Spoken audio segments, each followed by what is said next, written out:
नमस्ते।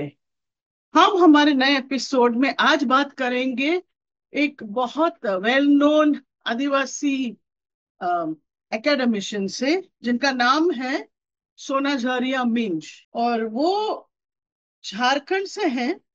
यूनेस्को को chair in indigenous knowledge research governance and transformative reconciliation की वो यूनेस्को की को चेयर हैं। और हाल में वो जेएनयू की प्रोफेसर भी हैं मैथमेटिक्स की। Welcome to our show, thank you for speaking to us. आपका बहुत बहुत धन्यवाद, आप मुझसे बात कर रहे हैं। सोनल जी, आपको भी बहुत बहुत धन्यवाद कि आपने मुझे निमंत्रित किया। आपके इस मीडिया के द्वारा आपके साथ जुड़ पाई। अभी 15 दिन पहले ही हमारी मुलाकात हुई मद्रास क्रिश्चियन कॉलेज में, और मैं बहुत शर्मिंदा हूँ कि मैं उस समय इन व्यक्तिगत रूप से आपको समय नहीं दे पाई। परंतु आज मुझे खुशी है कि टेक्नोलॉजी के माध्यम से हम लोग फिर से जुड़ सकते हैं। जी, तो चलिए अपन शुरुआत ही करते हैं कि आप हमें बताएं आपकी ये पूरी जर्नी, जो मतलब एक क्रिश्चियन बैकग्राउंड से झारखंड के ट्राइबल इलाके से आप हैं, और अभी आप जेएनयू में प्रोफेसर हैं, यूनेस्को चेयर हैं, आप वाइस चांसलर भी रह चुकी हैं। तो आप अपनी जर्नी के बारे में बताएं हमें। जी, बहुत धन्यवाद सोनल जी। मैं बहुत ही ईश्वर का धन्यवाद देना चाहती हूँ कि मेरी पैदाइश जहाँ हुई वहां हुई। और मैं विश्वास करती हूँ कि वे अपनी योजना के अनुसार हमें चुन के परिवार देते हैं। हम वहाँ पैदा होते हैं, हमारी परवरिश होती है, और वो अपनी योजनाओं के अनुसार हम हमारी हमारी पूरी यात्रा को वो निर्धारित करते हैं। यदि हम आज्ञाकारी रहने के लिए तैयार हो, या फिर जब भी हम प्रभु को जानते हैं, उनसे हमारी मुलाकात होती है, और उस समय उसके बाद यदि आज्ञाकारिता के लिए हम अपने आप को कमिट करते हैं, तो परमेश्वर हमें कभी उस हमारे खुद के हमारे निर्णय से हमें डिगने नहीं देते। ये उनकी विश्वस्तता का एक बात है। मैं झारखंड और छत्तीसगढ़ के बॉर्डर में हमारा गांव है, जहां से मेरे पिताजी आए। तो और बहुत ही जैसे कि बोला जाता है कि हम्बल बैकग्राउंड, पर मुझे लगता है कि आदिवासियों को कभी भी हम्बल बैकग्राउंड नहीं बोलना चाहिए, क्योंकि हम अपने आप में प्रकृति के साथ बहुत ही संपन्न लोग हैं। और और इसलिए औरों के परसेप्शन के अनुसार हो सकता है हमें गरीब मान लिया जाता है, हमें कभी कभी असभ्य और अशिक्षित भी मान लिया जाता है। परंतु हमारे ज्ञान, आदिवासियों के ज्ञान, मसीही जो नहीं है उनका भी, मैं ये बोलना चाहूंगी कि बहुत ही एक अलग ही तरह के उन्नत तरीके का है, जो कि प्रकृति को संजोने का। और वो है तो इसीलिए मैं ऐसे परिवार से आती हूँ, और परमेश्वर का बहुत धन्यवाद कि मुझे ऐसे परिवार में उन्होंने पैदा किया चुन के। और हमारे माता पिता को भी नहीं पता था कि कैसी बेटी बनने वाली है, पर उन्होंने मेरा नाम सोना झरिया रखा। बल्कि मेरा पूरा नाम मंगल दानी सोना झरिया है। और बहुत ही हमारी हमारी जनजाति में, उरांव जनजाति में बहुत ही इस तरह से अर्थपूर्ण शब्दों को नाम दिया जाता है। या तो किसी न किसी तरह ट्रेडिशनली ऐसा भी होता था कि पारंपरिक रूप से जिस दिन पैदा हुए, तो उस दिन के नाम से भी, जैसे मंगलवार को मेरा जन्म हुआ था, तो मुझे मंगरी भी रखा जा सकता था परंतु मंगलदानी मेरे माँ बाप ले। तो इस तरह से मैं बहुत ही खुदा का शुक्रगुजार हूँ कि जहाँ मेरी मुझे पैदाइश हुई, परवरिश हुई, जिस तरह के स्कूल में, जिस तरह के कॉलेज में मैं जा पाई। अम, अ, अ, मेरे मेरे मेरे दादा दादी बहुत गरीबी से, उन्होंने अपनी मेहनत से परिवार को संपन्न बनाया। और इसलिए मेरी दादी जो कि 4 क्लास पढ़ी हुई थी, मेरे दादाजी केवल 1 क्लास पढ़े हुए थे। मेरी दादी की ख्वाहिश थी कि कम से कम उनकी एक बच्चा उनका एक पुत्र या पुत्री शिक्षा ग्रहण करे। और ये उनका निर्णय था 1940 के आसपास के, या 1930 1940 के आसपास के निर्णय था। मेरी माँ अपने परिवार में, मेरी माँ उस तरह से तीसरी पीढ़ी की थी जिसने शिक्षा पाया। मेरे पिताजी मेरी माँ दूसरी पीढ़ी थी, मेरे पिताजी पहली पीढ़ी के शिक्षा पाए हुए हैं, क्योंकि मेरे पिताजी स्कूल पढ़ा गांव के पास, और फिर रांची में उन्होंने पढ़ाई की, जो कि अकेला उस समय यूनिवर्सिटी था। फिर कहाँ और तक पढ़े परमेश्वर आपके पिताजी? जी। कहाँ तक पढ़े आपके पिताजी? मेरे पिताजी, मैं बतलाने ही वाली थी। फिर उन्होंने थियोलॉजी भी पढ़ा। तो वे श्रीरामपुर कॉलेज में पढ़े। और फिर उन्होंने शिकागो यूनिवर्सिटी से पीएचडी किया। और लूथर सेमिनरी जो मिनियापोलिस में है, तो वहां से एमटीएच भी किया। तो मेरे पिताजी की जब स्कूल या कॉलेज में वो यूनिवर्सिटी टॉपर हुए थे, और उस समय उनको सरकार की ओर से नियुक्ति का पत्र आया। और वो समय फर्स्ट क्लास ऑफिसर के उसमें नियुक्त हो रहे थे। उस समय उन्होंने अपने बड़े भाई, जो कि शायद मेरे मेरे चाचा, बड़े चाचा के केवल शायद स्कूल भी उन्होंने पास नहीं किया था, परंतु वो गांव में खेती करते थे। तो मेरे पिताजी ने जब अपने बड़े भाई से चर्चा की, तो मेरे बड़े भाई ने मेरे पिताजी को उनके बड़े भाई ने बोला कि तुम देखो किसकी सेवा करना चाहते हो। और तो फिर देख, अगर तुम नौकरी करोगे, सरकार की नौकरी करोगे, तो किसका फायदा होगा। और क्योंकि मेरे पिताजी ने 13 साल की उम्र में प्रभु की बुलाहट को सुना, और उनका कुछ वैसा ही रवैया था।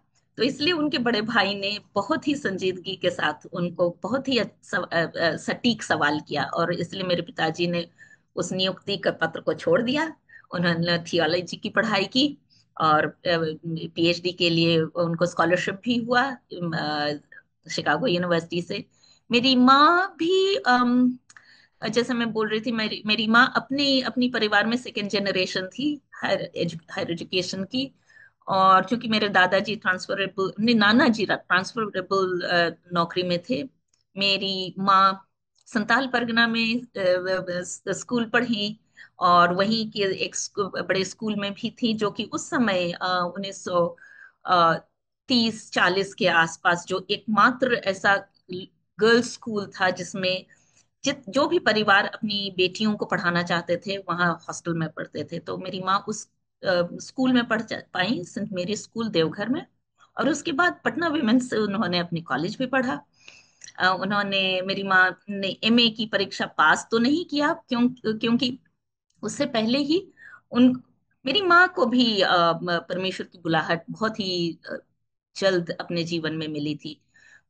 तो मेरी माँ को जर्मनी में प्रचारिकाओं, कैटेकिस लोगों को पढ़ा सकने की ट्रेनिंग के लिए एक स्कॉलरशिप मिला, और इसलिए मेरी माँ जर्मनी जा पाई थी।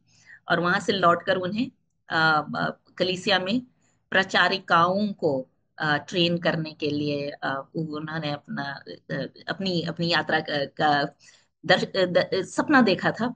परंतु मेरे पेरेंट्स की शादी हो गई। मेरे पिताजी पादरी थे हमारी कलीसिया में, और उसके बावजूद उन्होंने पीएचडी किया। तो इस तरह से मेरे माँ और पिताजी अपने जब उनकी शादी हुई, उनका दर्शन था कि परिवार दोनों और परिवार होकर किस तरह लोगों लोगों की सेवा हो सके, प्रभु की सेवा के माध्यम से। और इसलिए मेरे पिताजी ने 1971 में एक ऐसे कॉलेज की स्थापना की रांची में, जिसमें एडमिशन क्राइटेरिया था थर्ड डिवीजन होना। ओ। फर्स्ट डिवीजन के लिए एडमिशन नहीं मिलता था। ओ। First and high second division, क्योंकि बाकी सारे कॉलेज में उनको एडमिशन मिल सकता था। और अम, इसलिए और ये जो यथार्थ भी थी कि आदिवासी बाहुल क्षेत्र, जहाँ शिक्षा की क्वालिटी बहुत अच्छी नहीं थी, या तो शिक्षक भी नहीं होते थे। तो ऐसे ऐसे स्कूलों से जो स्टूडेंट्स पढ़कर आते थे, तो अ, बोल आवश्यकता नहीं है एक्सप्लेन करने की कि थर्ड डिवीजन से पास होकर आएंगे स्कूल। और उसके बाद यदि उनको अच्छी शिक्षा मिल सके तो वो आगे प्रगति कर सकते थे। तो इस कॉलेज का एडमिशन क्राइटेरिया था थर्ड डिवीजन होना, उनको एकदम उनके लिए एडमिशन पक्का होता था। दूसरा, उनको खेल कूद में भाग लेना जरूरी था। और तीसरा, कि अपनी संस्कृति, जो आदिवासी संस्कृति है, उसमें भी भाग लेना बहुत जरूरी था। तो इन सभी चीजों के द्वारा इस कॉलेज के जितने भी विद्यार्थी हुए थे, वो काफी समय तक, अभी 1971 की बात मैं बोल रही हूँ, तो मुझे लगता है लगभग 20 25 30 साल तक इस कॉलेज के स्टूडेंट्स ने बहुत ही यहाँ वहाँ दुनिया में भी जाकर अपने अपने लिए जगह बनाई। तो मैं ऐसे परवरिश से आती हूँ। और मेरी पढ़ाई कॉलेज का नाम क्या है? जी, वो कॉलेज का क्या नाम है? गॉसनर कॉलेज, ये रांची में है, गॉसनर कॉलेज। और जी, अम, और शिकागो में पीएचडी करने के बाद जब मेरे पिताजी, माँ और मैं बहुत छोटी थी उस समय गई, क्योंकि वो फैमिली स्कॉलरशिप था। और जब हम लौटे तो मेरे माँ पिताजी तो लौट कर आ गए, क्योंकि प्रभु के लोगों की या समाज की सेवा करनी थी, और इसलिए वो शिकागो से लौटे। अम, उसके बाद जब मेरे स्कूल में एडमिशन की बारी आई, तो मैं चूंकि उस समय अंग्रेजी बहुत जानती थी, केवल अंग्रेजी ही जानती थी, इसलिए रांची के अंग्रेजी मीडियम स्कूल में मेरे एडमिशन के लिए कोशिश की गई। पर मुझे उस समय पहली बार इस बात का मतलब ये एहसास नहीं हुआ, परंतु मुझे फेस करना पड़ा कि एक आदिवासी पादरी की बेटी को कॉन्वेंट स्कूल में एडमिशन से मना किया गया। अ, और जो मेरी समझ में नहीं आया कि वैसा क्यों था उस समय। पर फिर मेरे पिताजी ने कहा कि चलो बेटी, तुम हिंदी मीडियम स्कूल में पढ़ोगी, बाबा गांव के स्कूल में पढ़ा था।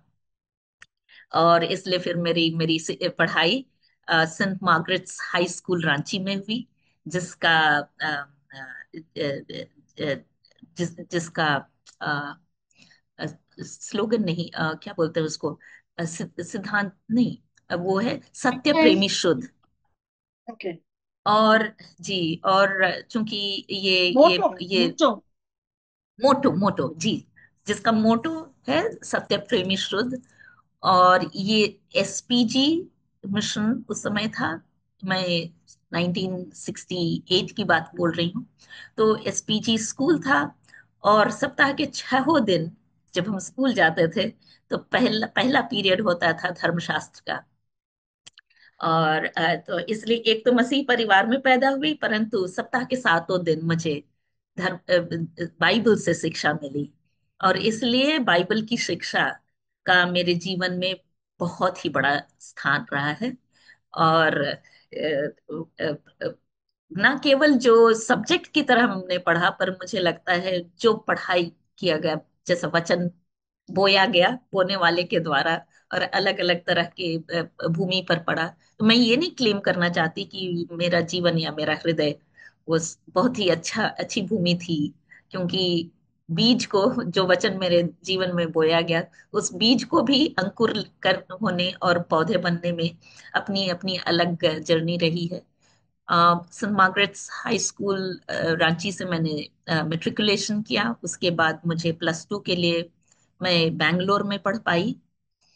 और तो इसलिए रांची से सीधे बैंगलोर जाना हुआ। वहां से अंडर ग्रेजुएट के लिए मैंने मैथ्स, बीएससी मैथमेटिक्स लिया।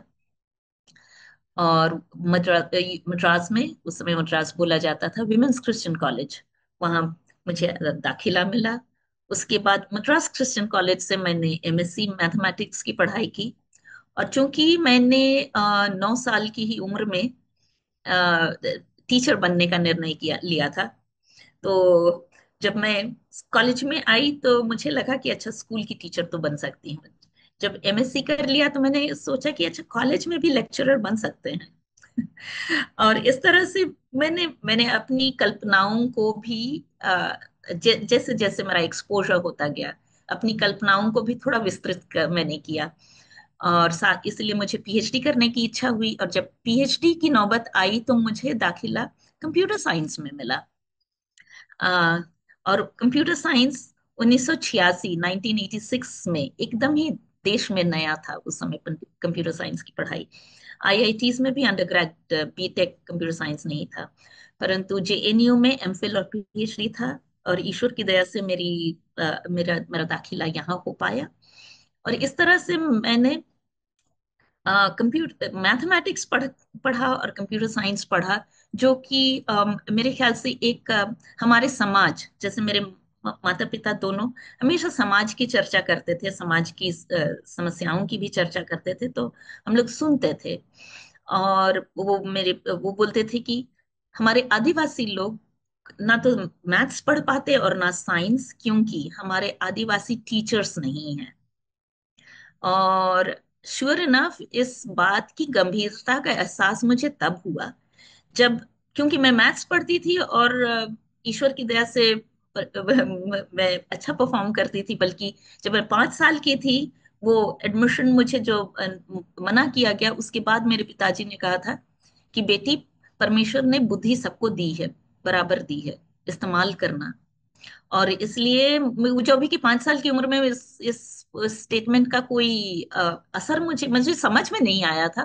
पर जब मैं 10वीं कक्षा में थी और उसके बाद मुझे +2 में जाना था, उस समय मेरे मैथ्स के टीचर ने मुझसे कहा कि तुम कॉलेज में बायोलॉजी ले लेना, मैथ्स तुम नहीं सकोगी। मुझे उस समय उन पर बहुत गुस्सा आया, और मैंने कहा कि ये कौन होते हैं मुझे बोलने वाले कि तुम मैथ्स नहीं पढ़ सकोगी। क्योंकि स्कूल में 10वीं कक्षा के पहले मैंने 3 बार 100 में से 100 मार्क्स लाए थे। और ऐसे ऐसी छात्रा को टीचर को घमंड से बोलना चाहिए कि तुम मैथ्स पढ़ना, और ये बोल रहे हैं तुम मैथ्स नहीं सकोगी। तब मुझे धीरे धीरे समझ में आने लगी बात, क्योंकि मेरे संस्कृत के पंडित जी ने भी 8वीं कक्षा में बोला था, झरिया तुम सबसे ज्यादा नंबर क्यों लाती हो, ये तो आर्यों की भाषा है। और ये सब बातें धीरे धीरे मेरे दिमाग में काम करने लगी थी, और मैं बहुत ही रिबिलियस होकर मैंने कहा, सोचा कि पढ़ूंगी तो मैथ्स पढ़ूंगी, क्योंकि मैंने मैथ्स टीचर बनने का निर्णय भी 11 साल की उम्र में लिया था। क्योंकि मेरे पिताजी माँ बोलते थे कि मैथ्स टीचर्स नहीं है, इसलिए बच्चे नहीं पढ़ते। इस तरह से मैं जेएनयू तक आई।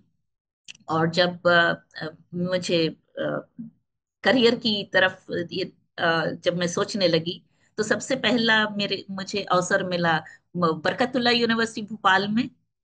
वहाँ 1990 में मेरा मेरा नहीं मेरा अपॉइंटमेंट, मेरा सिलेक्शन 1988 में ही, 88 में ही हो गया था, एमफिल के तुरंत बाद। और मैंने नहीं, 89 में हो गया था, परंतु मैंने पूरा 1 साल एक्सटेंशन मांगा उनसे, क्योंकि मैं पीएचडी कंप्लीट करने के लिए जो रिक्वायरमेंट था उसके तहत मुझे वो मिला। वहां से मैं फिर मदुरई कामराज में भी मैंने सेवा दी, वहां भी असिस्टेंट प्रोफेसर रही। और इसी बीच फिर अवसर मिला मुझे जेएनयू में भी। मेरा अपॉइंटमेंट, यहाँ का एडवर्टिजमेंट आया और मैंने उसमें अपना आवेदन दिया, और ईश्वर की दया से मेरा सिलेक्शन भी हुआ। और उस समय देश में रिजर्वेशन यूनिवर्सिटीज में नहीं था। और मैं ईश्वर का धन्यवाद देना चाहती हूँ कि मेरी जितनी भी नियुक्तियां हुई, वो रिजर्व्ड पोस्ट पे नहीं हुई, अनरिजर्व पोस्ट पर हुई थी। ओह, वेरी नाइस। जी जी जी जी। क्योंकि आज भी मैं यही पूछने वाली थी कि कितने कम आ, होंगे आदिवासी लोग जो मैथ्स को पढ़ाते होंगे, या मैथ्स के प्रोफेसर, इवन मैथ्स के स्टूडेंट्स मेरे ख्याल हाँ से जी कम जी। होंगे।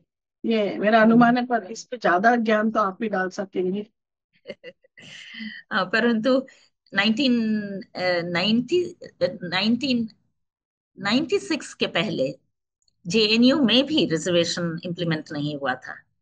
और तो इसलिए जितनों की नियुक्ति 96 के पहले हुई, या इधर, तो उनका अनरिजर्व पोस्ट में भी ही हुआ था। और ये मैं इस इसके लिए परमेश्वर को धन्यवाद देना चाहती हूँ, और उसका श्रेय भी उनको देना चाहती हूँ कि अपनी महिमा के लिए मुझे जेएनयू में नियुक्ति हुई, और यहाँ रहकर मैंने स्टूडेंट्स के साथ इंटरेक्शन मेरा हुआ, क्रिश्चियन स्टूडेंट्स के साथ भी, आदिवासी स्टूडेंट्स के साथ भी, और दोनों के साथ मिलकर मैंने जितना भी बन पड़ा उनको सहयोग करने का, सहायता करने का मैंने कोशिश की कैंपस में रहते हुए। अम, तो जी सोनल जी, मैं कुछ सवाल अगर देना। मैं ये पूछना चाहती थी, एज ए यूनेस्को को चेयर हैं जो आप, तो जी आदिवासी इंडिजिनस राइट्स के ऊपर आप क्या कर, अभी तक आपका क्या मतलब योगदान रहा है, और क्या और करने की जरूरत है जिसमें आप जी सोचते हैं आगे करना चाहिए, जी जी जी। क्योंकि आदिवासियों को किस तरह से हम आगे लाया जा सकता है, या क्या कमियां रही कि वो अभी भी हमारे देश में जो सोशल और ह्यूमन पैरामीटर्स है उसमें काफी पीछे हैं, उसकी सब वजहें आप बता पाएंगे हम। जैसे मैंने अब पहले बतलाया कि मेरे पिताजी ने जिस कॉलेज की स्थापना की उसका क्राइटेरिया, एडमिशन क्राइटेरिया था थर्ड डिवीजन।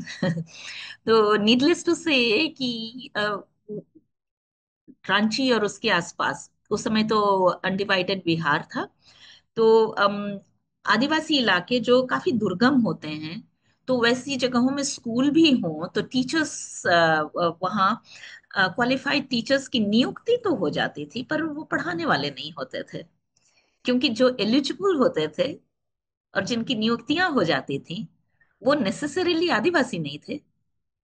और तो दुर्गम जगहों में कैसे जाकर वो पढ़ाएंगे, ये तो सरकार को नियुक्त करते के समय सोचना चाहिए था।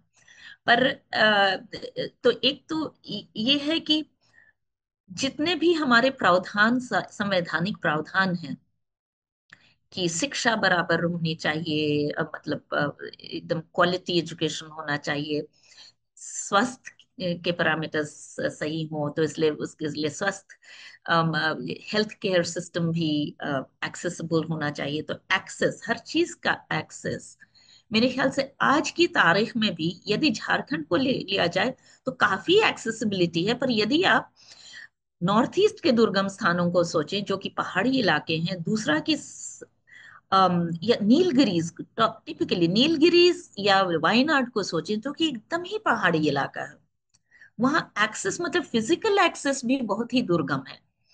और इसीलिए इंफ्रास्ट्रक्चर होने के बावजूद वहाँ क्वालिटी एजुकेशन या हेल्थ केयर फैसिलिटीज आज की तारीख में भी एक्सेस सबसे पहली चुनौती है।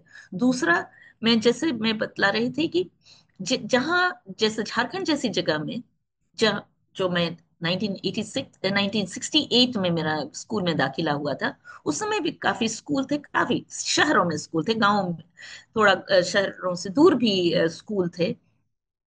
परंतु यदि टीचर्स गैर आदिवासी थे तो अपॉर्चुनिटी को कैसे डिनाई किया जाए, उसके भी उनके पास ट्रिक्स थे। और इसीलिए समान अवसर आदिवासी स्टूडेंट्स के लिए पढ़ाई के समय से ही मतलब उसका वायलेशन शुरू हो जाता है। और इस एक तो वो है, दूसरा ये माना जाता है कि आदिवासी लोग थोड़ा शाई हैं, बहुत ही मतलब फोर्थ कमिंग या अग्रेसिव नहीं होते, क्योंकि शायद ये हमारे डीएनए में है, और इसलिए एक बार बोल दिया फिर उसके बाद सोचते हैं बोल दिया कितनी बार बार बार बार बोले, अगर अगले की समझ में नहीं आ रहा है या अगला देना नहीं चाहता तो मैं क्यों बार बार अग्रेशन में रहूं। तो ये सब भी बातें हैं, तो इसलिए हम मुझे लगता है जैसे मेरी माँ ने अ, अम, अ, रांची का पहला नर्सरी स्कूल खोला था, ये भी 1971 में। और तो और फिर नर्सरी स्कूल में फिर बच्चों को स्कूल से ओरिएंट किया जाता था, और जैसे जितने आदिवासी बच्चे इस नर्सरी स्कूल में आते थे तो थोड़ा मुखर होकर वो रेगुलर स्कूल में जाते थे, और वो होम सिकनेस और वो वाली चीजें बच्चों के लिए नहीं होती थी जब वो स्कूल ज्वाइन करते थे। और क्योंकि मुखर हो गए होते थे स्कूल में पहुंचने पर, तो वो बहुत अच्छा परफॉर्म करते थे। और इस तरह से कुछ कुछ जो क्रिएटिव इक्विटी के मेजर होने चाहिए ना, उनकी कमी रही है आदिवासी इलाकों में। फिर मेरी माँ ने, फिर मुझे इशू याद नहीं है, पर रांची का पहला डे केयर, बच्चों के लिए डे केयर सेंटर मेरी माँ ने खोला। वो इसलिए, जब उन्होंने देखा कि महिलाएं महिलाएं इन जनरल, आदिवासी या गैर आदिवासी, महिलाएं भी अब नौकरी कर रही हैं, तो उनके बेबीज को, बच्चों को कौन देखेगा। और इसलिए मेरी माँ ने डे केयर खोला, और जिसका मतलब डिफरेंशियल फी था, जो जो डेली लेबरर थे उनका फीस अलग था, और जो दे सकते थे, अच्छी नौकरियों में थे, वो दूसरा। तो इसलिए डिफरेंशियल, इस तरह का इक्विटी मॉडल मेरी माँ ने अपने डे केयर के लिए रखा था। बल्कि उनके इस डे केयर में 1 महीने की बेबी को भी रखा गया था, क्योंकि उस समय मैटरनिटी लीव और जो डेली वेजरर्स होते हैं उनको तो मिलती नहीं।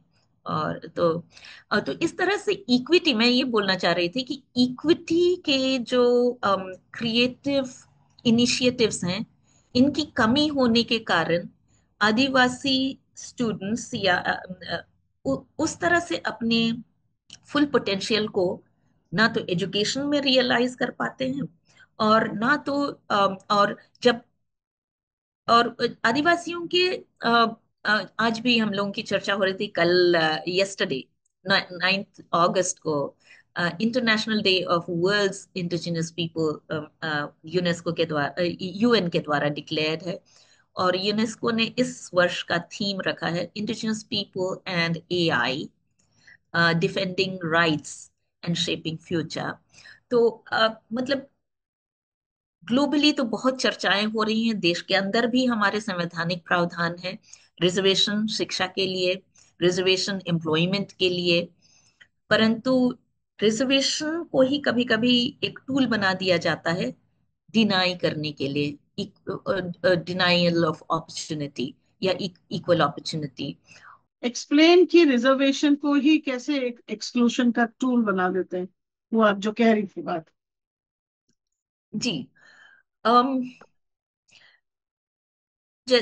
ओके, रिजर्वेशन का एक एक उदाहरण यदि मैं दूं, तो रिजर्वेशन जब स्पेशली कहीं एजुकेशन के लिए इस्तेमाल करना है, तो होना ये चाहिए कि एक मेरिट लिस्ट बनेगी। फर्ज कीजिए 50 की सीट है, तो जितनों लोगों ने आवेदन दिया है, मान लिया जाए एंट्रेंस एग्जाम है चाहे जिस भी क्राइटेरिया के आधार पर, तो टॉप, और उसमें से रिजर्वेशन अपने मान लीजिए एससीज के लिए 15% रिजर्वेशन होता है, एसटीज के लिए 7.5। तो अभी के लिए हम मान लेते हैं कि 7 रिजर्व सीट्स एससी के लिए हैं। मैं अंडर ये प्ले कर रही हूँ नंबर्स को। और 3 एसटीज के हैं, और बाकी तो अनरिजर्व हुआ करते हैं। तो उसमें होना चाहिए कि 7+3, 10 सीट्स रिजर्व हैं, परंतु मेरिट लिस्ट होनी चाहिए, 40 की मेरिट लिस्ट बननी चाहिए। मतलब मेरिट लिस्ट बननी चाहिए और टॉप 40 को अनरिजर्व में डालना है। फिर फिर एससीज की लिस्ट उसके बाद बनेगी, एसटीज की लिस्ट उसके बाद बनेगी, और एससीज में से 7 को लेना है और एसटीज में से 3 को लेना है। पॉइंट मैं ये रखना चाह रही हूँ कि टॉप 40 में यदि एससी और एसटी आ गए हैं, तो वो रिजर्वेशन रिजर्व सीट में नहीं होंगे। और परंतु होता ये था कि अनरिजर्व्ड की एक लिस्ट बनती थी, एससी की एक लिस्ट बनती थी, एसटी की एक लिस्ट बनती थी। अभी तो फिजिकली चैलेंज की बनती है, और फिजिकली चैलेंज का उदाहरण सबसे ज्यादा गहरा अच्छा उदाहरण है कैसे रिजर्वेशन को ही टूल बना दिया जाता है एक्सक्लूजन के लिए। क्योंकि वो हो जाता है विजुअली चैलेंज के लिए एक पोस्ट यहाँ है, ऑर्थोपेडिक चैलेंज अगर उस कैटेगरी के नहीं हुए तो वहां वो खाली रह जाएगा। पर फिजिकली चैलेंज को रखिए ना। तो जैसे एससी एसटी में मैंने बताया, यदि टॉप 40 में यदि एससी एसटी आ गए हैं, तो वो तो अपने उनको वो अपने अपनी मेरिट के भूमिका आधार पे निभाएंगे। आ गए हैं, और उनको रिजर्वेशन रिजर्व सीट में नहीं डालना है, ताकि वाकई में जिनको रिजर्वेशन के द्वारा इक्विटी का ये बेनिफिट मिल सके, उनको 7 और 3 को आना चाहिए। तो रिजर्वेशन को इस तरह से, तो परंतु यदि वहां नहीं आ पाए तो चलो आ ही जाएंगे, परंतु यदि आ गए, मान लीजिए एक एससी और एक एसटी 40 में आ गए, या दो एससी और एक एसटी आ गए, तो इधर 7 में से 2 एससी जो उसके हकदार थे उनको डिनाई हो गया, और 3 में से एक एसटी को भी डिनाई हो जाता। तो इस तरह से रिजर्वेशन को एक्सक्लूजन का टूल बनाया जाता है। जिस प्रकार का पुशबैक मैंने बताया आपको कि मान लीजिए एकेडमिक इंस्टीट्यूशंस में है एक्सक्लूजन का, एक तो एक्सक्लूजन। मैं देख रही हूँ कि एक्सक्लूजन एकेडमिक्स में कम है, पर जॉब्स में बहुत हाई लेवल पे है। In reserve category seat, specially scheduled tribes की खाली रह जाती है बहुत जगह हायर पोस्ट पे। वो भी आप देख रही होंगी। जी तो आप इन जी सबको जी अपना address all of these issues. जी जी जी जी। आई थिंक मुझे लगता है इसमें एक एक बहुत ही अहम रोल है हमारे देश में एक कोढ़ की तरह जिसको मैं बोलती हूँ, ब्राह्मणवाद का वाद, ब्राह्मणवाद। मेरे बहुत ही अच्छे दोस्त हैं, मेरे कॉलेज के दोस्त हैं और सब हैं, तो व्यक्ति विशेष से बिल्कुल इसमें इसका इंडिकेशन नहीं है, परंतु उस ब्राह्मणवाद का है जिसमें किसी को भी जो अपनी तरह नहीं है उसको नीचा समझना, और उसको थोड़ा कम, यहाँ और आदिवासी जो कि सिंपल माने जाते हैं, बहुत अग्रेसिव नहीं है, तो उनको एक्सक्लूड करना सबसे आसान हो जाता है। और एकेडमिक मैं एकेडमिक्स का उदाहरण देना चाहती हूँ एम्प्लॉयमेंट के पर्सपेक्टिव से। तो किसी को भी not having not found suitable बोल देना बहुत आसान है, ये बोलते हुए कि नो नो नो नहीं, या तो उनकी जवाब को एक्सेप्ट कर लें, क्योंकि देखिए जो सिलेक्शन कमेटी होती है उसमें कुछ समय से हमारे अभी लगभग 15 साल हो जा रहे हैं कि एक प्रावधान बनाया गया कि अगर सिलेक्शन रिजर्व पोस्ट के कैंडिडेट के लिए हो रहा है तो उसमें एक ऑब्जर्वर जरूर हो। यदि एससी का पोस्ट, एससी के लिए रिजर्व पोस्ट है तो एक एससी ऑब्जर्वर जरूर हो। वुमेन के लिए, विमेन हो तो उनके लिए भी एक ऑब्जर्वर होना चाहिए। तो इस तरह से ये प्रावधान तो बनाया गया, पर उन उनकी बात या उनमें कितना दम हो कि सही और गलत होते होते के समय अपनी बात को रख सकें, क्योंकि इस तरह की ग्रेडेड इनइक्वालिटी के माहौल में एक स्टैंड ले पाना सत्य के लिए, अपने भविष्य की में आने वाली आशंकाओं के मद्देनजर शायद लोगों के लिए बहुत मुश्किल होता है।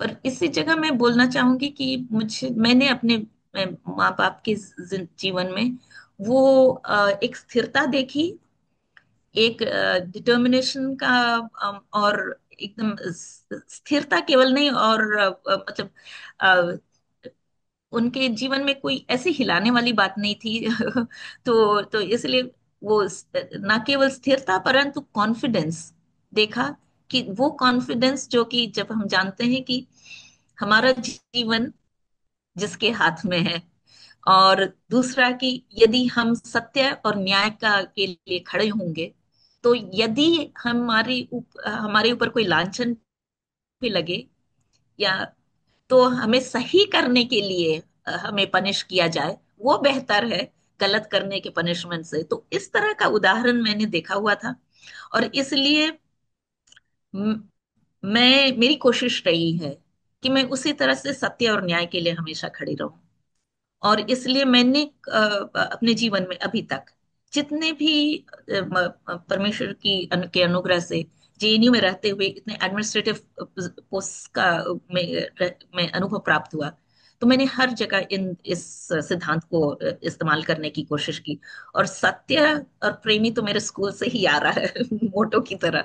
तो इसलिए मैं देखती हूँ कि लोग जो ऑब्जर्वर होते हैं ना, तो वो अन्याय के विरोध में स्टैंड लेने में कमजोर पड़ जाते हैं। और यही मुझे लगता है मसीही लोगों के लिए एक जगह है। यदि हमारा कॉन्फिडेंस मसीह में है, तो सत्य और न्याय तो हमारे डीएनए में होना चाहिए, क्योंकि हमारा परमेश्वर सत्य, न्याय और धार्मिकता का परमेश्वर है। और निडरता के साथ यदि स्टैंड लिया जाए, तो मुझे लगता है, मैंने अपने जीवन में अभी तक देखा है कि मुझसे एक्सपेक्ट किया जाता है कि मैं उस तरह से स्टैंड लूं। और वैसा ही हर मसीही के साथ भी लोगों की अपेक्षा होती है। और इसलिए तो इसलिए मैं ये बोलना चाह रही थी कि अपॉइंटमेंट्स में प्रावधान होने के बावजूद जो ग्रेडेड इनइक्वालिटी और ब्राह्मणवाद का दबदबा है, उसके चंगुल से हम नहीं निकल पा रहे हैं।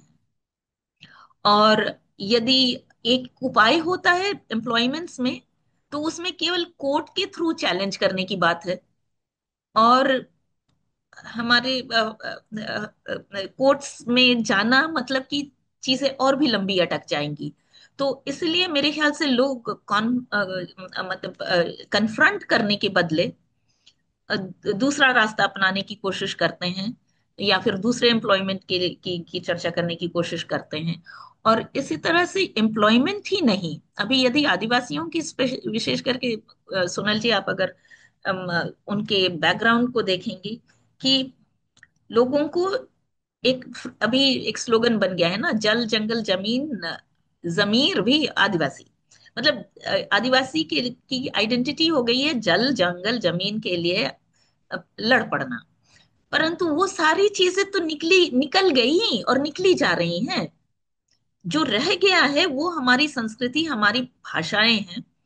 और अभी भी जितना बचा हुआ है वो है ही। पर सब चीज हमारी हमारे अस्तित्व के साथ उसको बांध दिया गया है। परंतु अभी मॉडर्न एजुकेशन या यूनिवर्सल एजुकेशन के कारण मैं आपके साथ हिंदी में बातचीत कर पा रही हूँ, मैं अंग्रेजी में भी बातचीत कर पाऊंगी। परंतु उसी के कारण मेरी भाषा, जो मेरी कुड़ुख भाषा है, उस उस पर असर पड़ा। हम लोगों की भाषा धीरे धीरे, हम एजुकेशन के कारण और एम्प्लॉयमेंट के मद्देनजर उसको पीछे छोड़ देते हैं। शुरू में जब मैं स्कूल में पढ़ती थी, उस समय तो हम लोगों को बोला जाता था, ओ ये असभ्य लोगों की भाषा है, तुम लोग असभ्य हो। मतलब डेनिग्रेट करने के लिए कभी भी समाज ने कोई मौका नहीं छोड़ा। हम सब ह्यूमन है या बराबर के ह्यूमन नहीं है, ये बोलने के लिए कभी कोई कसर नहीं छोड़ा। यदि जल जंगल जमीन के साथ हमारा आइडेंटिटी है, तो उससे भी हमें अलग करके, ताकि हमारी आइडेंटिटी ही खत्म हो जाए। और इसलिए सर्वाइवल का मुद्दा 50 साल पहले भी था, और सर्वाइवल का मुद्दा अब भी है। क्योंकि अब जो हमारे हाथ से निकल जा रहा है वो हमारी भाषा संस्कृति का, का अस्तित्व भी है। और विशेषकर मैं दूसरी दूसरी आदिवासी समाजों की के लिए तो नहीं बोल सकती, परंतु मैं उरांव हूँ। और उरांव समाज को यीशु मसीह के की के बारे समझ पाने के लिए थोड़ा कम मुश्किल हुई। क्योंकि हमारे जो गैर आदिवासी, जो कि मसीही होने के पहले के जो धर्म, हमारा सरना धर्म ऑब्जर्व किया जाता था, तो उसमें भी सृष्टिकर्ता परमेश्वर को धर्मिष्ठ बोला जाता था। और हम प्रकृति की पूजा नहीं करते, पर प्रकृति में जो रीजनरेशन और उन सभी चीजें परमेश्वर के द्वारा, क्रिएटर परमेश्वर के द्वारा, सृष्टिकर्ता परमेश्वर के द्वारा होती हैं, उसके लिए उसको धन्यवाद देते हुए समय समय पर पूजा वो होती थी। जैसे एग्रीकल्चरल ये के लिए, या फिर जब जंगल में फूल एक तरह के हो रहे हैं। और फिर जब हंटिंग के लिए जाते थे, तो हर दिन हंट नहीं करते थे, क्योंकि हम लोग एग्रीकल्चरिस्ट हैं। तो एक मौसम होता था जब वो बेसिकली एंटरटेनमेंट के लिए वो होता था, और सारे लोग, गांव के सारे लोग होते। तो उसके पहले कि हमें जानवर मिल जाए बहुत ज्यादा, हमें ये करना ना पड़े, तो इसलिए हर दिन हंटिंग नहीं होती। क्योंकि हमारे पास कैटल भी होते हैं। और वो तो एक केवल एक न एंटरटेनमेंट और सामूहिक ऐसा ये होता था। अब चूंकि अब हमारा अब 50 साल पहले भी सर्वाइवल का मुद्दा था, आज भी हमारा सर्वाइवल का मुद्दा है। जब हम एजुकेशन में आते हैं वहां भी सर्वाइवल का मुद्दा हो जाता है, एम्प्लॉयमेंट नहीं मिलता है तो सर्वाइवल का मुद्दा हो जाता है। और इस तरह से बहुत सारी बातें। तो क्या मतलब चेंज क्या आया और किसकी अभी और जरूरत है? अभी एक चेंज ये की। चीज है कि आदिवासी समाज में ऐसा बड़ा नेता नहीं आया, जैसे कि अंबेडकर दलितों के बड़े नेता बने थे। और शायद मतलब क्या आप मानती हैं इसके वजह से अवेयरनेस ट्राइबल आदिवासी में थोड़ी कम रही on their rights, political rights के बारे में जो बात कर रही, और जो कि दलितों में थोड़ी ज्यादा हुई because of a strong big मतलब लीडर? इस बारे में कुछ कहेंगे आप? जी, दलितों की तुलना में आदिवासियों के साइड में एक डिसएडवांटेज ये है कि हम 750 से ज्यादा जनजातियां हैं। तो हमारी जो विविधता है ना, हमें यूनाइट करके एक किसी एक नेता को हम सभी उनका लीडर मान लिया जाए, नेता बोलना गलत है, मतलब हमारा अगुआ मान लिया जाए, ये करना थोड़ा निगोशिएट करना मुश्किल है, पहली बात। दूसरा डिसएडवांटेज हमारा ये भी है कि क्योंकि दलित समाज, दलित है उनके बीच वो अलग अलग समाज है, पर सभी जगह है वो समाज, है ना, पूरे देश में है। हमारे तो हमारे तो ज्योग्राफी के अनुसार ये 750 जनजातियां हैं, और इसलिए ज्योग्राफिकली डिस्ट्रीब्यूटेड और इसी भाषा से डिस्ट्रीब्यूटेड, और फिर अपने लाइवलीहुड से भी डिस्ट्रीब्यूटेड। तो बहुत सारी विविधता हमारे अगेंस्ट आती है, पहली बात। दूसरी बात ये है कि हमारे जो ट्रेडिशंस हैं, कल्चरल ट्रेडिशंस, वो ओरल ट्रेडिशन है, रिटन नहीं।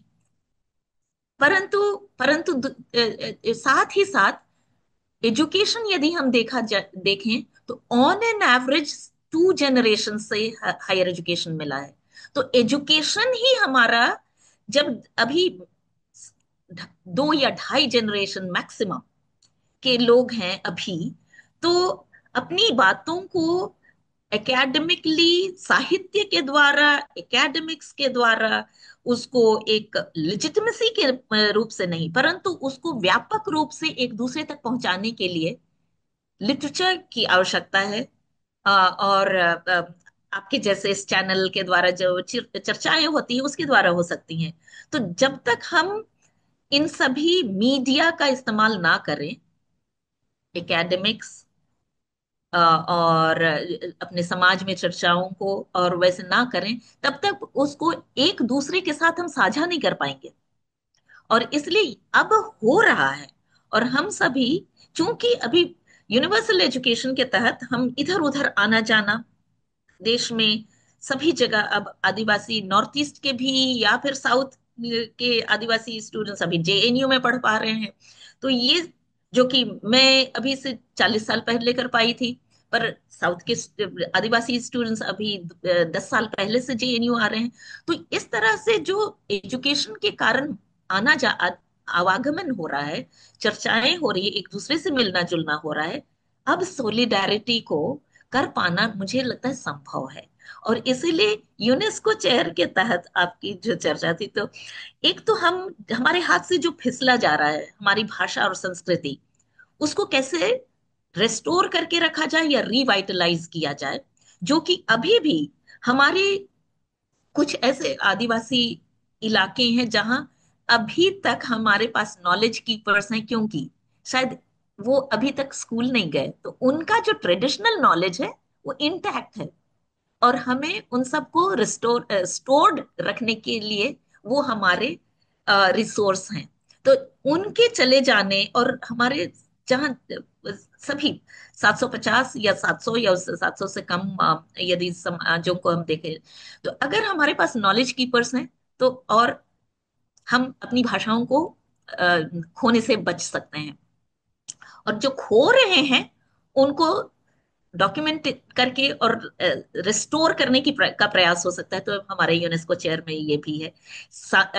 कल्चर या संस्कृति को भी इसी तरह से बचाया जा सकता है। भाषा, मेरे हिसाब से, मैं भाषा की स्टूडेंट नहीं हूँ, परंतु मैंने जितना देखा है कि हिंदी, अंग्रेजी और मेरी कुड़ुख की भाषा, मैं सादरी भी बोलती हूँ, मुझे तमिल आती है, मैं बंगला समझ सकती हूँ, और इसी के कारण थोड़ा बहुत उड़िया और असमीज। तो इसलिए जब मैं देखती हूँ कि कोई शब्द एक एक भाषा से दूसरी भाषा में तब तक उसका अनुवाद नहीं हो सकता जब तक उस कल्चर में वो कॉन्सेप्ट ना हो। और इसलिए भाषा के रिवाइटलाइजेशन से भी संस्कृति को बचाया जा सकता है। ये हमारे यूनेस्को चेयर का एक ऑब्जेक्टिव है। और इन सभी डॉक्यूमेंटेशन, कल्चर के डॉक्यूमेंटेशन यदि अभी ना हो या अभी स्टार्ट ना हो, तो जब हमारे नॉलेज कीपर्स को हम खो देंगे, तब हमारे लिए सारी चीजों को बनाए रखना और एक दूसरे के साथ जो हमारी समानताएं हैं उनकी चर्चा कर पाना, जो हमारी विविधताएं हैं उनको सेलिब्रेट कर पाना हमें मुश्किल होगा। और मुझे लगता है परमेश्वर के अनुग्रह से अभी वो अपॉर्चुन टाइम है जब दो जनरेशन के लोग शिक्षा पा चुके हैं, हायर एजुकेशन में भी हैं, और एजुकेशनल प्लेटफॉर्म से भी चीजों को एक सम्मानित कंटेंट माना जा सकता है, क्योंकि उसको वेल रिसर्च्ड होगा। अगर साइंटिफिक टेम्पर एक विशेषण है, तो हम उसके द्वारा भी इन चीजों को ला सकते हैं और एक दूसरे के साथ साझा कर सकते हैं। और ये मेरे यूनेस्को चेयर का एक ऑब्जेक्टिव है। और इसलिए मेरी कोशिश रहेगी, जो मेरा बैकग्राउंड है कंप्यूटर साइंस का, अभी ये सारी चीजें अगर हम बोलते हैं कि हमारी धरोहरों को हमें डॉक्यूमेंट करना है, वो जाएंगे कहाँ? डिजिटल प्लेटफॉर्म में। डिजिटल प्लेटफॉर्म में सिक्योरिटी, प्राइवेसी, और अभी जो तीसरा एलिमेंट बातचीत हो रही है डेटा सॉवरेनिटी का की, तो उसके लिए हम अब जितनी भी अपनी भाषा और संस्कृतियों को यदि हम डॉक्यूमेंट करेंगे, उनका डिजिटाइजेशन होएगा, तो इन तीनों एस्पेक्ट को भी हम इनिशिएट कर पाएंगे हमारे यूनेस्को चेयर के तहत, ताकि यदि उरांव लोगों की संस्कृति की बात है तो उसका गवर्नेंस और उसकी सॉवरेनिटी, उसका यूज का पूरा रिस्पॉन्सिबिलिटी उरांव समाज के पास होना चाहिए।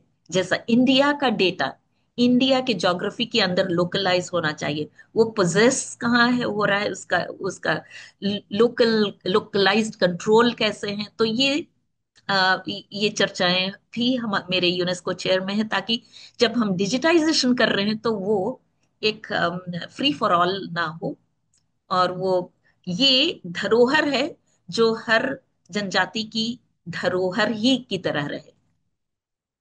थोड़ा सा अगर बहुत शॉर्ट में आप बताएं कि आपका एज अ वाइस चांसलर जो अब सीडो कानू मुर्मू यूनिवर्सिटी इन दुमका में जो आपका टेनर रहा, तो वो कैसा रहा, और आपका क्या मानना है कि इस तरह की पोस्ट पे आने के लिए vice chancellor, is it beneficial आदिवासी समाज के लिए, to be like a role model?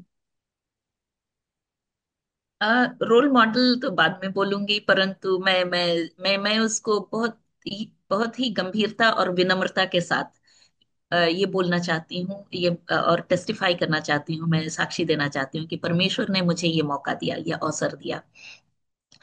वो इसलिए क्योंकि ये माना जाता है कि इस तरह के अपॉइंटमेंट्स बहुत जद्दोजहद के साथ होती हैं, परंतु परमेश्वर की अनुग्रह के कारण मेरा जब अपॉइंटमेंट हुआ तो मुझे बिल्कुल आशा नहीं थी कि ये हो पाएगा।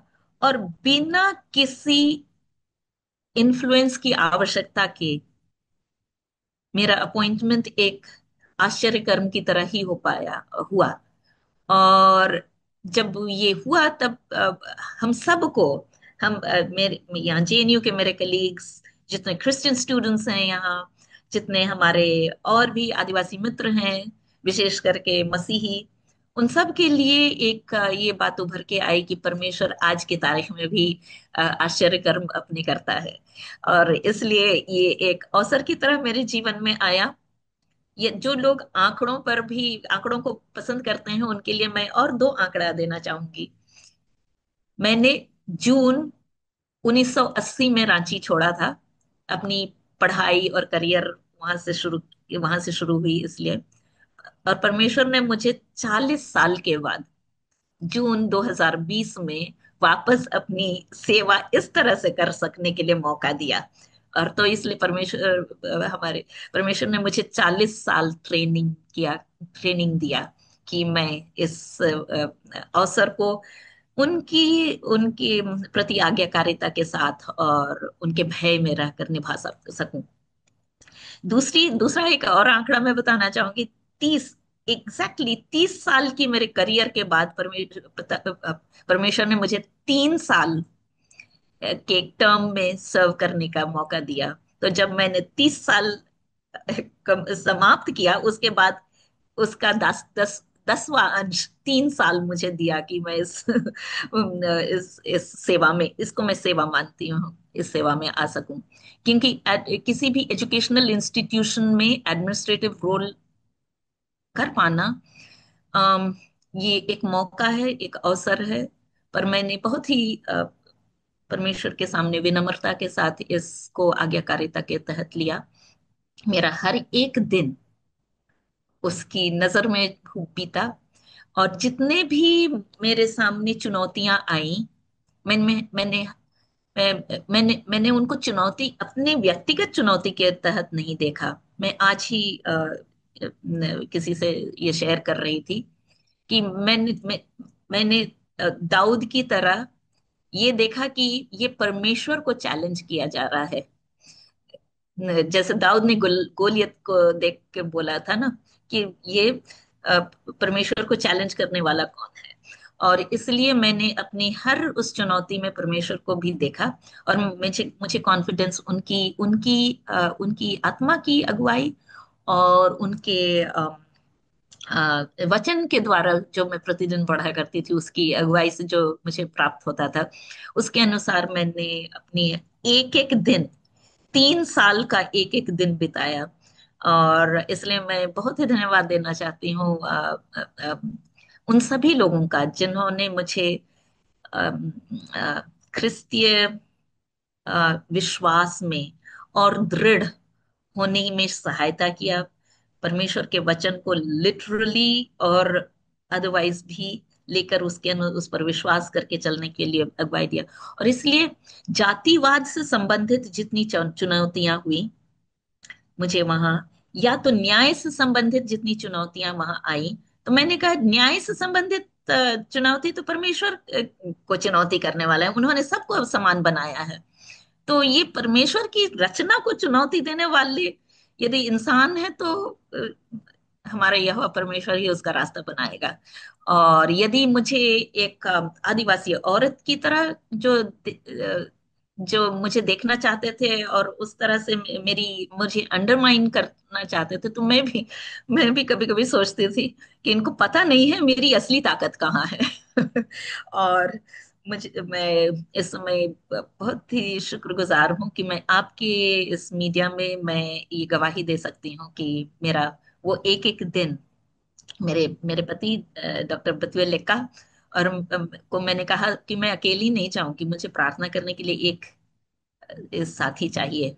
और जब शादी किया है तो हर दिन उसके लिए हमारे हर दिन एक साथ यदि शुरुआत ना हो प्रभु के वचन से, तो हम जी नहीं सकते। और इसलिए मैं इस समय बहुत ही विनम्रता के साथ में साक्षी देना चाहती हूँ कि यदि प्रभु हमारे पास साथ वो स्तंभ ना होता, तो मेरे 3 साल के 3 गुना 365 दिन उस तरह से नहीं निकल पाते। और न्याय से संबंधित जितनी बातें मैंने करने की कोशिश की वहां, उसको आदिवासी समाज के टीचर्स और स्टूडेंट्स ने अनुभव किया। इसके लिए मैं प्रभु को उसका श्रेय देना चाहती हूँ।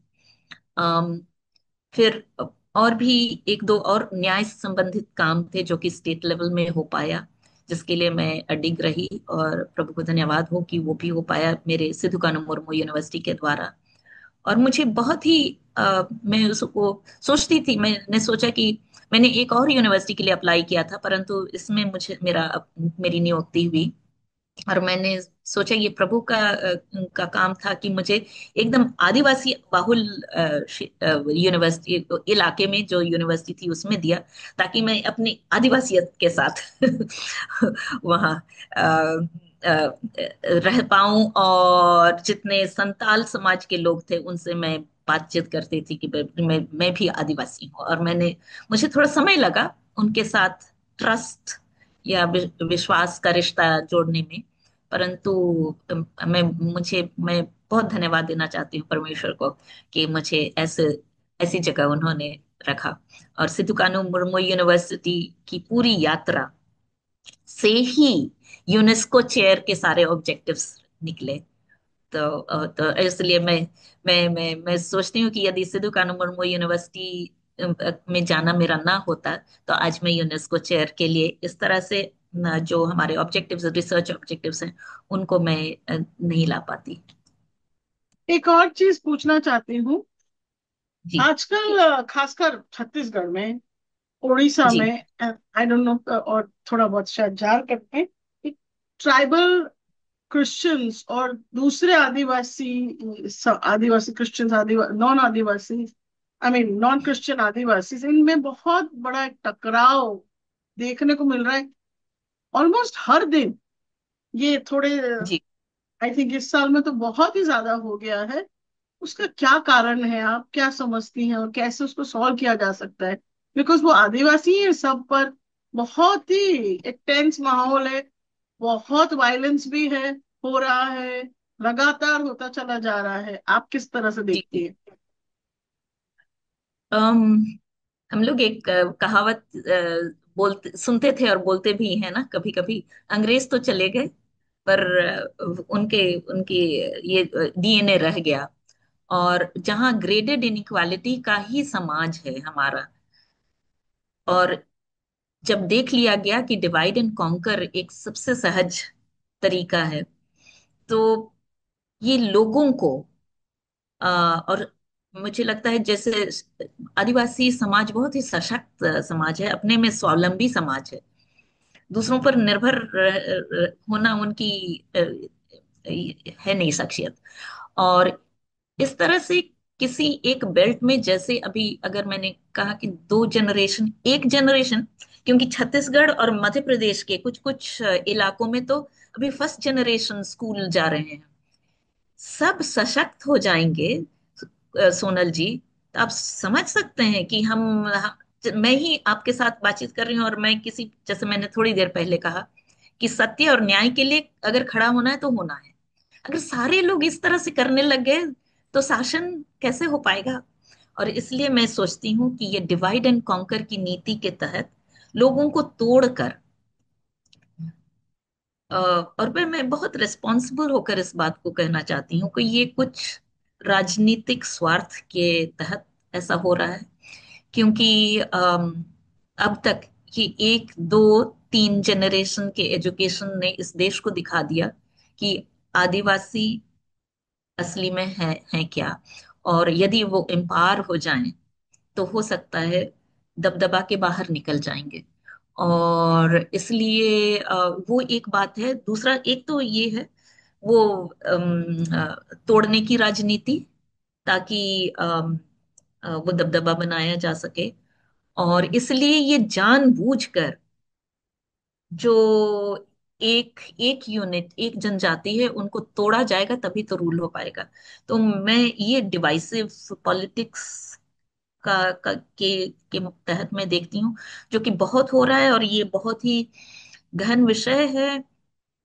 और साथ ही मैं ये भी मैं ऑब्जर्व करना चाहती हूँ कि छत्तीसगढ़ में मान लीजिए आदिवासी परिवारों के घरों को जला दिया जाता है, इसलिए क्योंकि वो मसीही हैं। केरला, तमिलनाडु में जो अपर कास्ट क्रिश्चियंस हैं, उनके साथ क्यों नहीं ये सलूक हो रहा है? तो पॉइंट यहाँ पर ये है कि जो कमजोर है, सपोजिटली कमजोर, उन्हीं को उन्हीं का सफाया किया जा सकता है ना। यदि क्रिश्चियन से एलर्जी है तो देश के हर क्रिश्चियन के साथ एक समान व्यवहार कीजिए। देश के हर क्रिश्चियन के साथ एक समान व्यवहार नहीं हो रहा है। तो जो समाज में कभी कभी ऐसा होता है कि दलितों के भी बाहर हमें रखा जाता है, तो दलितों के भी बाहर जो हैं उनके साथ ये सलूक किया जा रहा जाएगा। तो क्योंकि किया जा सकता है, क्योंकि उनको कमजोर माना जाता है। पर इसलिए आवश्यकता है कि इसको आदिवासियों का मुद्दा कम और माइनॉरिटीज का मुद्दा करके यदि देखे हमारे देश में मसीही लोग, तो हो सकता है एक उसका अलग दृष्टिकोण आएगा। और यदि आदिवासियों का मुद्दा करके केवल छोड़ दिया जाए, तो हम किसी ना किसी तरह सरवाइव कर लेंगे, क्योंकि रेजिलियंट प्रजाति है। पर और इसका क्या आउटकम हो सकता है, मैं नहीं जानती। हम सभी बहुत प्रार्थना करते हैं कि ऐसे क्षेत्रों में शांति स्थापित हो, और सब लोग एक दूसरे को इंसान की तरह देखने सकें, बराबरी के नजरिए से देखने सकें। ये एक नया डेवलपमेंट, बहुत मैंने लोगों, वहां के लोगों से सुना है कि पहले ऐसा नहीं होता था, काफी आराम से एक प्यार भरे रिश्ते से रहते थे। ये अभी रिसेंट का है कि इतना टकराव हो रहा है क्रिश्चियन एंड नॉन क्रिश्चियन आदिवासी से, पर पहले ऐसा नहीं होता एक था। जी, हमें ना जोग्राफिकली भी उसको, एक तो मैंने अ, धर्म के नजरिए से ये बोला कि चाहे तो सभी मसीह के साथ एक समान व्यवहार किया जाए, है ना, केरला से लेके कश्मीर तक सबके साथ एक व्यवहार किया जाए। वो नहीं हो रहा है तो क्यों नहीं हो रहा है? दूसरा दूसरा एक दृष्टिकोण ये भी होना चाहिए कि हम उसको जोग्राफिकली देखें, और सोशियोलॉजिकली नहीं। एक तो धर्म के नजरिए से, और दूसरा ज्योग्राफी के नजरिए से, उस जगह उनकी उनको विस्थापित करने से किसका फायदा होना है। आज यदि हमारे गैर मसीही आदिवासियों को इस्तेमाल किया जा रहा है कि पहले क्रिश्चियन आदिवासी को निकालो, मेरी प्रार्थना रहेगी कि इन लोगों की बारी आने के पहले हम लोग एकजुट हो जाए, क्योंकि उनका भी विस्थापन किसी ना किसी बहाने हो सकता है। यदि जमीन के नीचे कोई ऐसी खान है, या तो जमीन के ऊपर यदि जंगल और टिम्बर है, तो वो इस समाज को, इस हैबिटेट को तो खाली कराएंगे ही।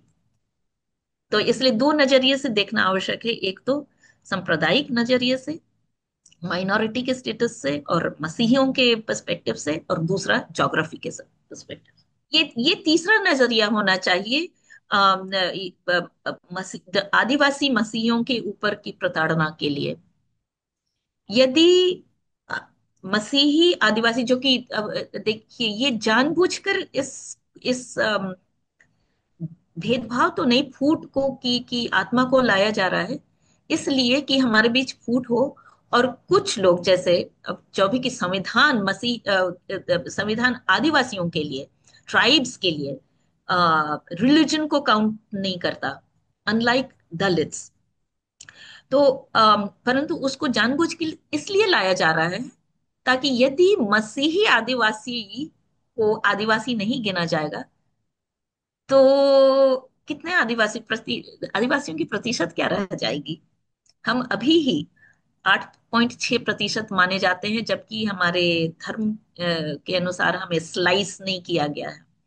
और यदि हम नंबर गेम के पॉइंट ऑफ व्यू से देखें, यदि आदिवासियों की संख्या, जो मसीही आदिवासी हैं, उनको डीलिमिट कर दिया जाएगा, तो आदिवासियों की संख्या कम हो जाएगी। तो हमारे गैर मसीही आदिवासी भाई बहनों से मेरी एक गुजारिश होगी कि आप तो और माइनॉरिटी हो जाएंगे।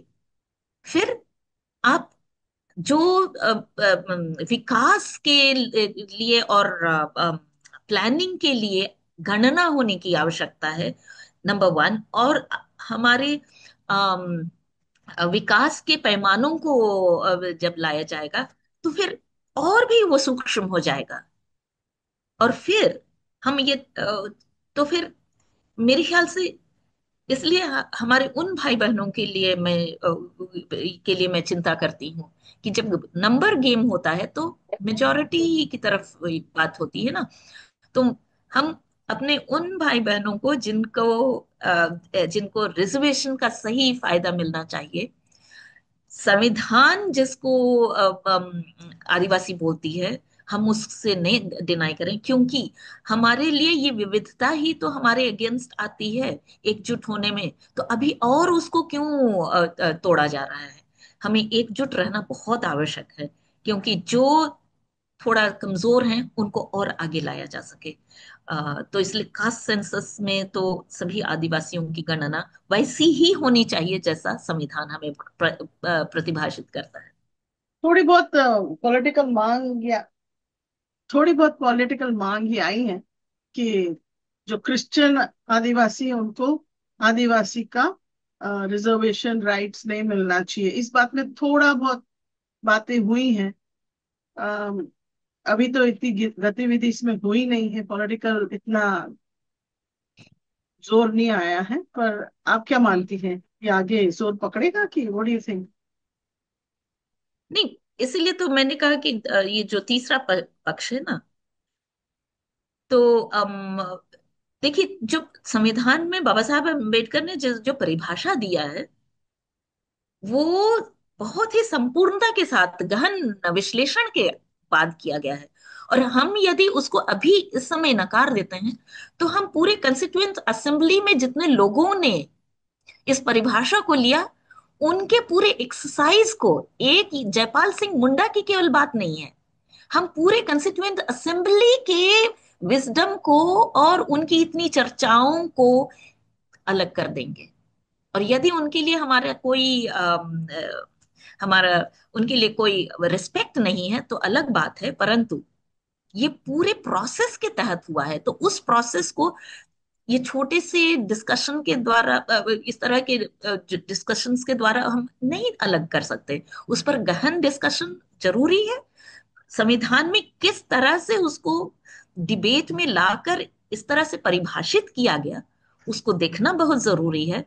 और दलित समाज की अलग समस्याएं हैं, और आदिवासी और दलित उस तरह से अ, धर्म या संप्रदाय को लेकर जो चर्चा दलित समाज से संबंधित है और जो आदिवासी समाज से संबंधित है, दोनों में बिल्कुल भी समानता नहीं है और मेल जोल नहीं हो सकता।